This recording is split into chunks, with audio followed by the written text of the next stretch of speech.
right? Right, Mia? Right, Mia. Yeah, I think. Sorry. It's okay. You can agree with me. It's fine. Don't worry about it. No, Mia. Zach will No. still have you on. Like, you can agree with me.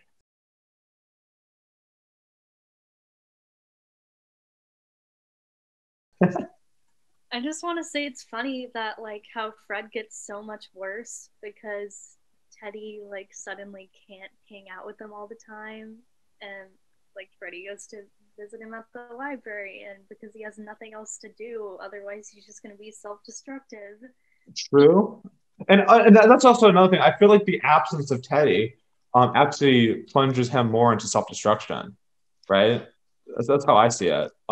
Because like once he stops hanging out with him, he starts being an even larger. He's already a psychopath, but like he becomes even more of a psychopath. I think that self-destruction is like maybe the only honest thing you can do in this landscape. I don't No, and I don't think the film. I don't think the film's just no. The film's not just saying that because it's having the juxtaposition of different ideas. You can't like you're no. You're self-destructive, and you're trying to like rationalize your own self-destruction through this movie that offers three different looks at the issue. You're simping for a text. Like you're simping for a stupid text message at the end of this movie when a kid's driving in the traffic. You're like, they're equal. Yeah, because you know what? Yeah, that's what Gia Coppola is ultimately doing. Yeah, I agree. That's what I'm saying. I'm not sure. No. Like the idea, like in the part of the brilliance of montage where you have like one image and then the next and they're contrasting. Like you know what you're doing? You're showing different ideas together in conjunction with one another. Mia, there's issues with both. Justin, I'm talking to Mia. Now. Style as substance is usually pretty cool. I don't know why they're simping for fucking Jack Kilmer right now. I don't know why they're doing this. I don't know why they're lying and saying that the answer to life isn't self-destruction. I don't know why they're. No, you're just being self-destructive. That's what I'm saying. I'm not criticizing the film. I'm criticizing you now. Listen, maybe Fred was right. Okay, that's all I'm saying. He's right in some aspects, but it's still more. But he's not. Justin, listen, you can't be a fucking pharaoh. How many times I gotta tell you, you can't be a king? I'm gonna drive this car into a wall. Perfect response. Okay, Mia, bring us back to reality here. Oh, you even say he doesn't have. You even say he doesn't have a real philosophy. You shouldn't have a real philosophy, probably.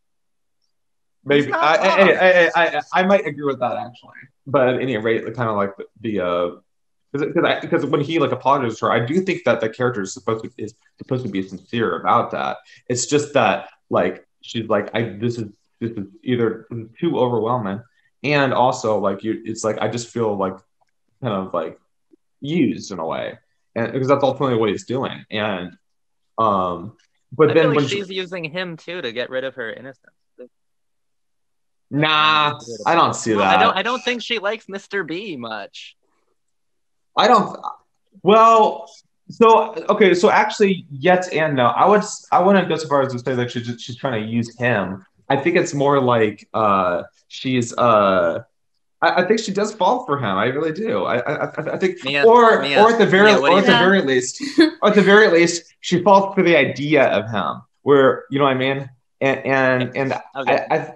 That's how I maybe see it, like sociologically. Like she falls. I can feel when I'm gonna start to say problematic things, and I can exit the discourse and say, Mia, come in with your thoughts on this. Yeah, I don't know if it's so much about like her feelings for him. Like I don't feel that way at all when I'm watching it. I really think it's more about her losing her innocence, and even the way that it's filmed, like while it's happening, like all the close-up shots on her, like you don't see him at all, and then when they're at the party later and her friends are talking to those group of guys and they're like, oh, like, isn't she so sweet? And she's a virgin, you know, so she's probably really fed up of being called that too. Okay. Let me tell you why.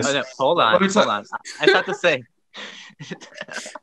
Yeah. Okay. Yeah, if you ever want to agree with me, just jump right in and agree with me. So I have some like not necessarily disagreements, but maybe just like slightly deviated like interpretations of that. Well, I do agree that she's wanting to find a solution to like lose her virginity and basically kind of like find her more individual self, as I was mentioning earlier. And she uses kind of like people as like means to get there. But at the same time, as far as the sex scene goes, I think the reason why you don't show James Franco's character, or Mr. B, in like up close is because it shouldn't be about him, because I don't think, because I feel like the idea is it's more about like how does she feel in the situation, like as far as the director, Gia is trying to frame the subject, like if he is predatory, why should it be an equal thing? No, it should just be about how does she feel in the situation. That's the way I see it. It might not be as predatory as you're saying. The act is probably more important than the person. Like the actual act of losing your virginity here, I think, is what's in focus, not being preyed upon. I think that's what Mia is saying too. And I don't entirely disagree with that, actually. I do think that she does use Mr. B for that, but I think ultimately, like her, like really kind of like decline. And we already know what his face looks like, because the girls were like, I bet he goes like this when he comes first scene. We already know what James Franco's gonna look like. And I think that's about it. Thanks for watching Your Cult Boyfriend. Thank you, Mia. Thank you, Mia, for being on this show with me.